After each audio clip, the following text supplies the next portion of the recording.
Hey everybody, this is Mr. Barker. Today we're going to cover part of chapter 12 in our Becoming a Technical Professional text. So basically what we're going to do, if you haven't done so yet, go ahead and pause the presentation right now, go into our D2L and download the assignment so you can have it handy as we're going through these slides. It's called, it's number 2 resume cover letter assignment. So what we're going to do is we're going to draft a resume and an accompanying cover letter. So we're going to cover, we're going to go over what would go into the cover letter first. This presentation is about 14 slides, and then the resume one is a little bit longer. Again, this is chapter 12 out of our text. So the assignment, if you've got the cover letter open now, it says the Department of Engineering is seeking applicants for student lab assistants to provide lab support. And it goes on to discuss what your duties are going to be if you apply for and get this job. The ideal candidate will be efficient, organized, resourceful. So what we're going to look at here is what would go into. So the resume itself is where you list all of your previous jobs that you've had and other qualifications that you have. Really the purpose of a cover letter, and you would almost always submit a cover letter, or if you're doing some kind of an online application for a job, there would be some equivalent to this where it would ask you a question after you submit your resume. Is there anything else you want to tell us about yourself? So that could be the equivalent of a cover letter. This would be a formal way to put one together, and basically the purpose of it is to get them to read your resume. If you look at the bottom bullet on here, selling yourself as the right person for that particular job. So that's the function of it. And here are some tips that we'll look at as we start off. You're going to create a new cover letter for any job that you apply for. You're really going to tweak your resume. We'll get into in a little bit. You're going to tweak your resume. You're not just going to have one resume that you would submit to any job that you would be applying for. And definitely the cover letter is definitely going to be different for every job that you apply for, because it needs to speak to that particular job, why you're the perfect person for that job, explain why you want that specific job. And if you notice down at the bottom, reflect your own self-confidence. These need to be written well, short, concise, to the point. So we'll take a look at now at what goes into this. And if I'm clicking through the slides a little bit too quickly, of course, you can just pause and read all the bullets that I'm not specifically speaking to as we go through. So we'll look at, on the last couple of slides, we'll look at a couple of examples. Business letter format. We'll look at a couple of examples, and again, they're probably just going to be the front of one page. So here are some things that go into it. You will definitely use an introductory paragraph. The greeting we'll talk about, that's just a dear Mr. So-and-so or dear Ms. So-and-so, or to whom it may concern, if you don't know who you're sending the letter to. But you really should have already done the research, and typically you would want to be sending this to a specific individual by name if you can find out who that person is. Or if it's someone in the HR department, if you can get a name to actually put on it, that just shows that you've done a little bit more research and shows a little bit more about your interest in the job.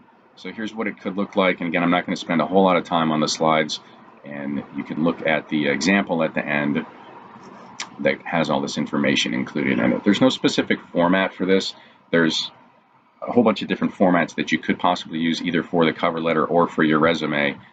But this is the content that should be in your opening in the first part of it.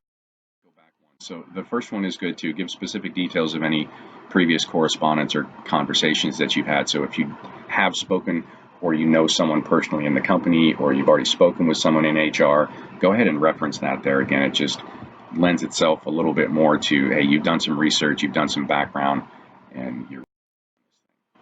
So the body, of course, where all your information goes. I'll just leave this up for a second, let you take a look at these.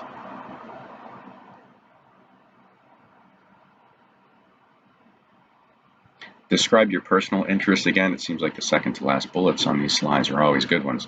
Describe your personal interests, why you want the job, what you've done in the past that leads you to want the job in the first place, but also would convince them that it's something that you'd be, proud to do, that you're going to put your all in. Personal interest that are related to the job. I mean, you're not going to put, I play video games all day long. They don't probably care about that unless you're trying to get hired at a video gaming. You can use bullet points. I typically use sentence paragraph format on the cover letter. I do use bullets for my resume itself. but typically I think it's a little bit more personal on your cover letter to write it in sentence and paragraph format. The middle one there, it says you can put things in bold.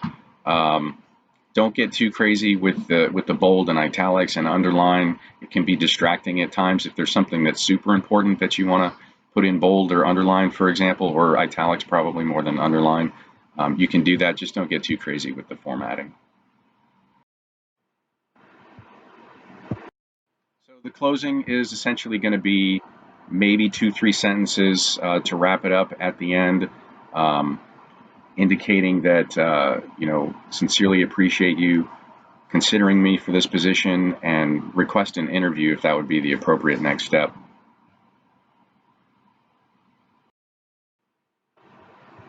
In the text, it lists a bunch of different nouns and verbs that you should use.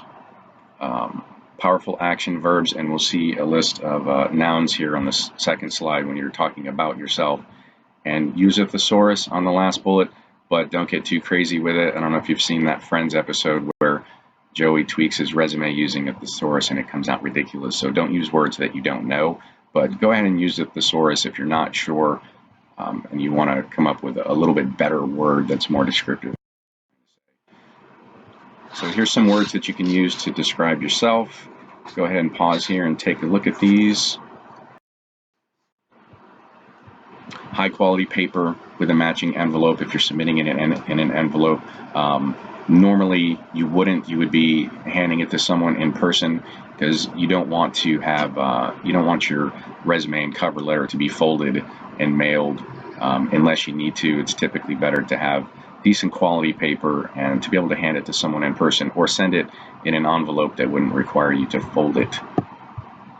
Positive, sincere, and honest. Don't make stuff up on your resume or on your cover letter, and personalize it for yourself and for the particular job that you're looking for. And as I mentioned, close by showing appreciation for them taking their time considering you and reading over your cover. The opening section here, just the body and the closing.